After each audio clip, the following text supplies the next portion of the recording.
Day. Day. Yes po, ate. Day, may ano ba? May cash out ka ba ngayon? Pwede bang mag-cash out dito? Magka-cash out po kayo? Oo, pwede Nasend ba? na po ba, te? Ay, hindi pa nasisend eh. Ay, hindi pa po. Oo, hindi pa nasisend. Kukunin ko muna sana yung number mo sa GCash Ayan po kung yung saan pwede number ko, ate. magpadala. Yung nasa labas po. Yung unang number po, ate. Itong desk ba dito Opo, yung magsisend? guys. Ay, wala pala yung cellphone ko dito. Paano ko kaya ano? Ay, be, pwede ba ako makahiram ng ballpen at saka papel? Susulat ko lang yung number mo. Ay, Ballpen ballpen at at saka papel. papel. Wala Sulat kayong ko lang dala yung number cellphone, mo. te? Wala eh, nakalimutan ko yata sa bahay yung cellphone ko. Kala ko Wait lang nabulsa ko po. na yung cellphone. Ako na lang po magsulat, te. Sige, pasuyo na lang ako. Pasulat na lang yung number mo. Sige. Yung asawa ko kasi yung magpapadala niyan, nanghingi ako ng pera sa kanya. Magkano po pala yung ano, te? Ika-cash out. Ay, hindi ko lang alam kung magkano yung ipapadala. Hindi kasi sinabi eh. Eto po yung ano, te. Yung number ko po. Sige, be, babalik na lang ako na pag nasend na. Sige po, ate. Balik na lang po kayo. Sige, salamat. Be, pagkikasing ako, be. Ano sa'yo, kuya? Hasiin ako, hasiin. Cash in? Magkano Magkano? charge mo sa, sa 200 pesos? 210 siya nun. Sige, 10 piso lang pala yung charge. Sige, Pakasing sandali ako, lang, no? 200 lang. Ito yung yung bayad ko, 210. Okay na. 210.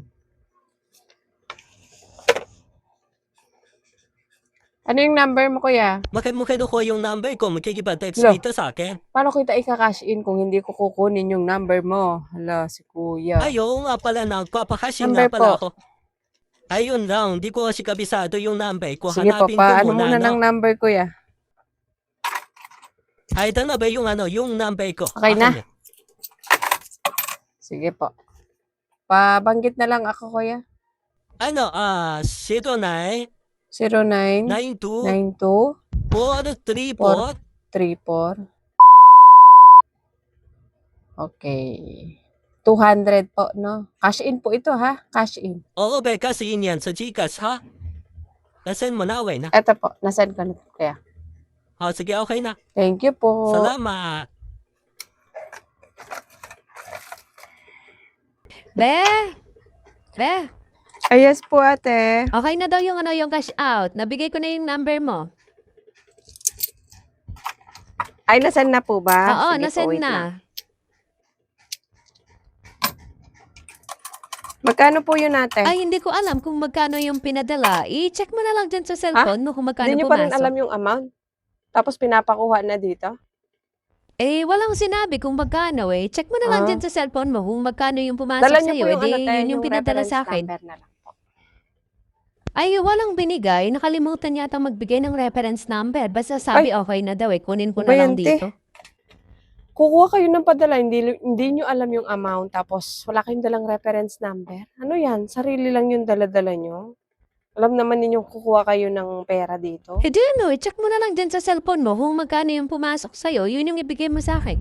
Nasa bahay kasi yung yung cellphone ko Hindi po, naka-charge. kasi kapag kukuha ng padala, kailangan po namin yung reference number. Wala nga akong dala. Tignan mo na lang dyan sa cellphone mo kung ano yung reference number Ay, yung hindi pumasok po sa'yo. ganun, ate. Hindi po pwedeng titignan ko na lang dito kung magkano yung pumasok, kasi bibigay ko lang sa inyo. Wala naman pong katibayan na sa inyo po yon.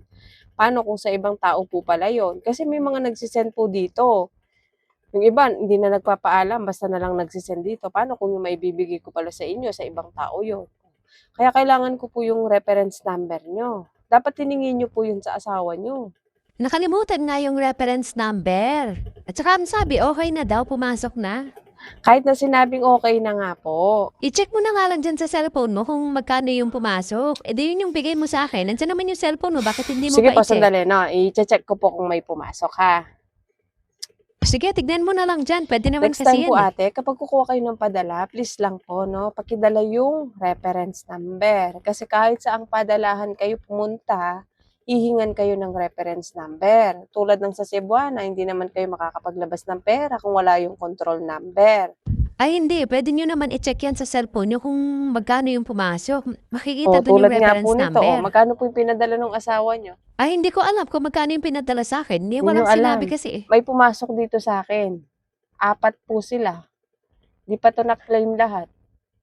Alin po dito yung sa inyo? Eh, magkano ba yung yung mga natanggap mo May dyan? nag-send po Magkano? ng 800, 500, 1,800, oh, tsaka 3,500. Alin yung sa inyo dito? Yung yung 3,500 siguro, yun yung Yung pinadala sa 3,500 akin ng asawa ko. siguro. Hindi pa tayo sure kung sa inyo po talaga yon. Ibigay mo na lang sa akin yung 3,500. Yan yung pinadala ng asawa Ay, ko, yung hindi malaki. ako pwede magbigay ng pera hanggat wala po kayong dalang reference number, wala po kayong dalang katibayan na yun yung padalang para sa inyo. Ibigay mo na lang sa akin yung pera, be, kasi may pupuntahan pa ako. Kailangan ko yung pera Ay, na yan, kaya ibigay mo Hindi na. po pwede, ate. Hindi po talaga pwede yung ganun. Eh, pipili na lang tayo ng kung magkano yung ibibigay ko sa inyo. Yung pinakamalaki, yun yung bigay ko sa inyo. Eh, paano kung may mag-cash out, tapos yun pala yung para sa kanila? O, abonado ako dyan.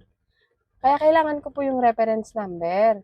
Hindi naman po siguro mahirap umuwi muna sa inyo, no? Tapos kunin nyo yung reference number. Alam nyo, nagka-cash out kayo dito, tapos yung cellphone nyo nasa bahay.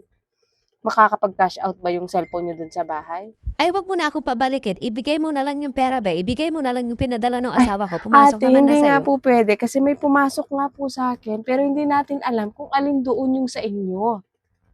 Reference number lang naman po yung hinihingi ko. Mahirap po bang ibigay yon? Nasa bahay nga kasi yung cellphone ko, naka-charge. Bakit hindi mo na lang ibigay yung pera? May pumasok naman sa'yo. Bigay mo na lang Ang kaya, hirap no? mong paliwanagan. Te, umuwi ka muna sa inyo. Ano ba Ganun yan? na lang. Pauwiin mo pa talaga ako. May pumasok naman sa'yo. Ba't di mo na lang ibigay Te, sa akin? umuwi po muna kayo. Hindi po ako magbibigay ng pera sa inyo hanggat wala po kayong dalang reference number. Ganun lang po. Ano ba yan? Pababalikin mo pa talaga ako eh. May pumasok naman sa'yo. Di mo na lang Bahala kayo. ibigay yung Kahit pera. ano pa sabihin nyo dyan, hindi ko kayo bibigyan ng pera. Kasi wala kayong dalang reference number. Ano ba yan? Ang dami namang arte nito. Bibigay lang naman yung pera, hindi Ganyan pa talaga, maibigay. wala kang choice, te. Cash out ka dito, sarili lang yung dala-dala mo. Umuwi ka na lang, te, para makabalik ka agad. Hay siya, ano pa nga ba? Ayaw mo naman ibigay yung pera sa akin. Sige, uwi ka muna, te. Ay, cash out, tapos sarili lang yung dala-dala. Pwede naman bitbitin mo na yung cellphone.